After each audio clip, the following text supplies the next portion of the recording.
Ernie Ball presents How to Musician. with Cory Wong.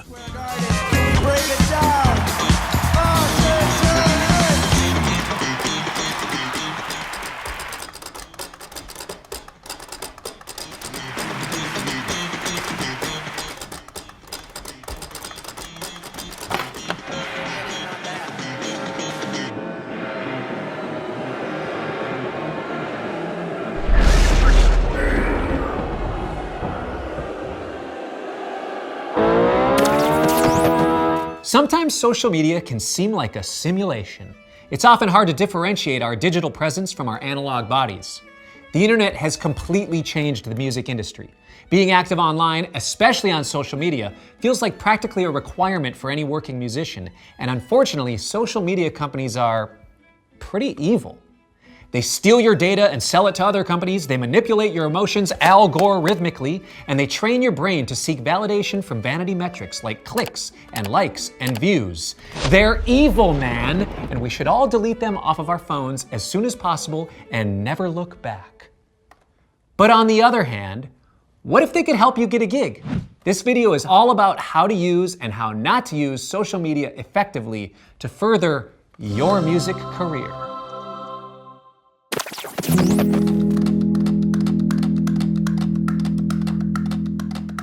Well, there's a lot of ways you could approach your social media presence, but I think first and foremost, the most important thing is that it is an honest and genuine representation of who you are. Because I guess there's kind of three ways you could go about your social media presence. You could either be real and genuine, you could either fake it, or you could play a character.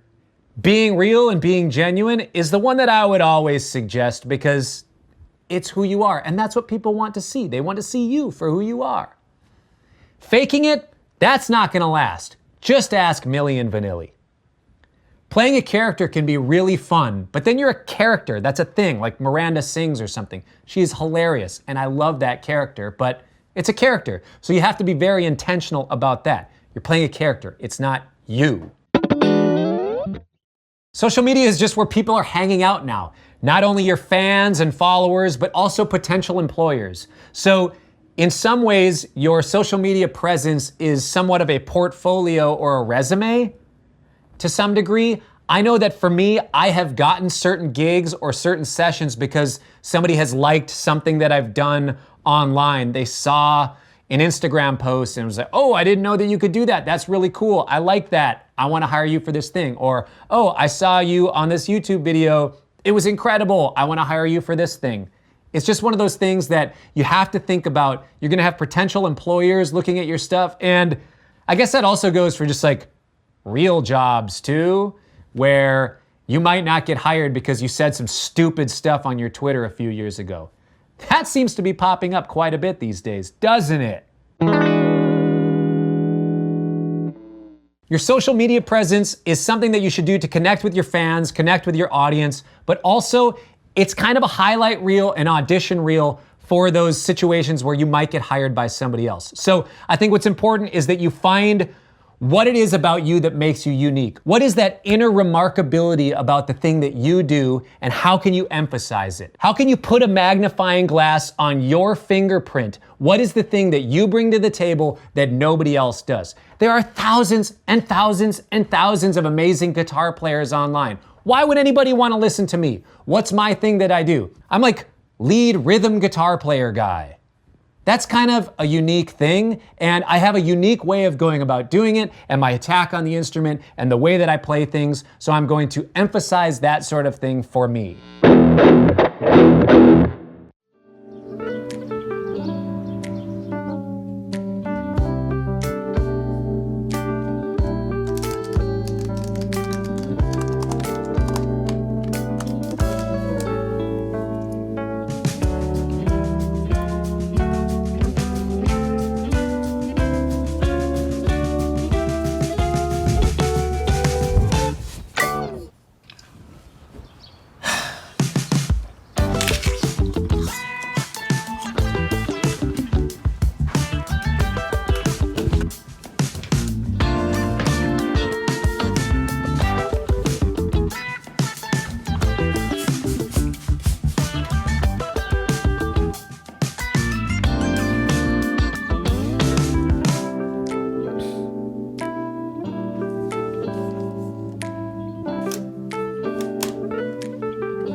million?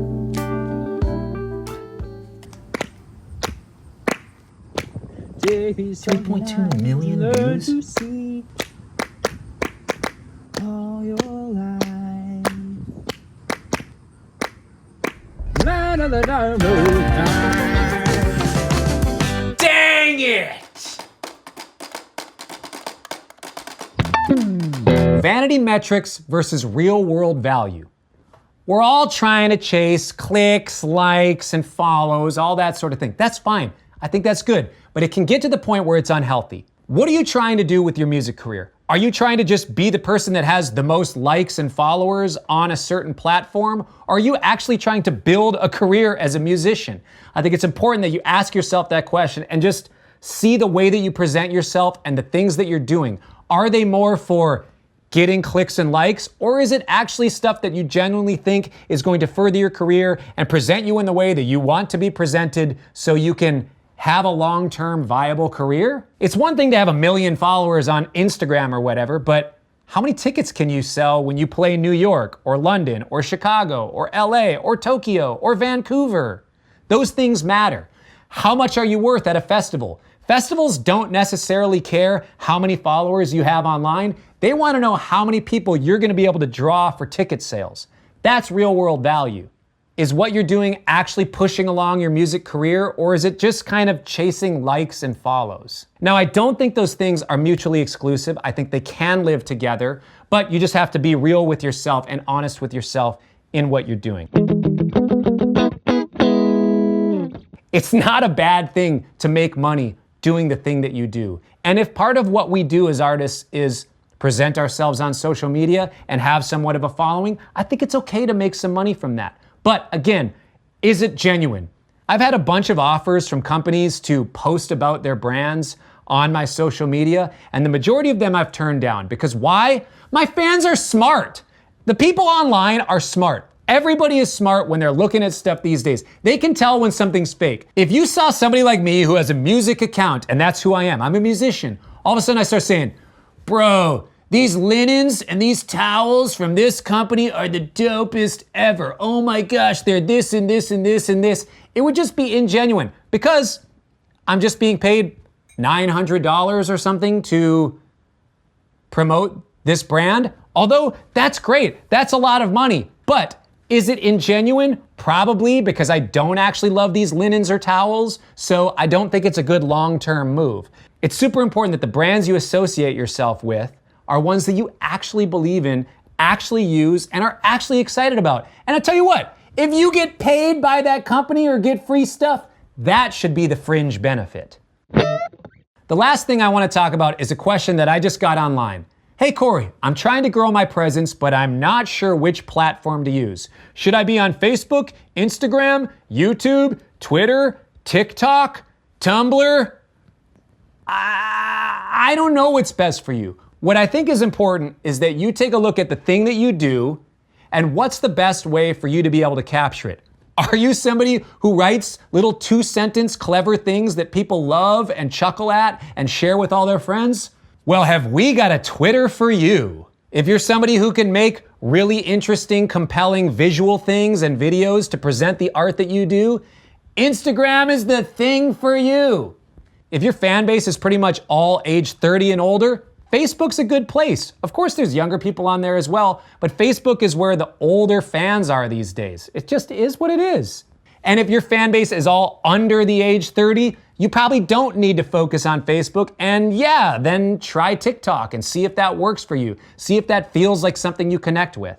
And the other part about that is when you get into all these different platforms, which I think it is important that you're kind of present in all of them, find out what works and what the communities in those platforms are doing. Is there certain types of things that people do on Instagram? Are there certain types of videos and sizes that work best for Instagram? Optimize your stuff, your content for Instagram. Optimize the content that you're making for Facebook so it fits that platform the best way. Because what works really great on one platform doesn't always work great on the other. Sharing a video on Twitter with a sentence sometimes looks weird. It just shows up as a weird link and you don't actually see the video on the mobile app or something. I don't know. And if you post to Instagram and also post to Facebook, it might tag an account by somebody's Instagram, but it's not the same as their Facebook account. So then it looks weird and it just like doesn't look right. Make sure that whatever platform you're posting to, you optimize your content to that platform and you're engaging with the community in the way that that community likes to engage. You're gonna feel more like you belong there, and it's gonna seem to your audience that you belong there. Because again, your audience is smart. People are smart online. And you don't wanna feel like an imposter, which we as artists do all the time, and I'll save that for another video.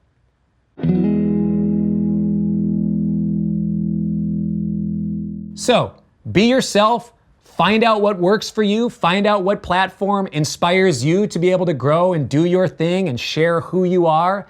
And most importantly, don't neglect your analog self, because that's who you really are.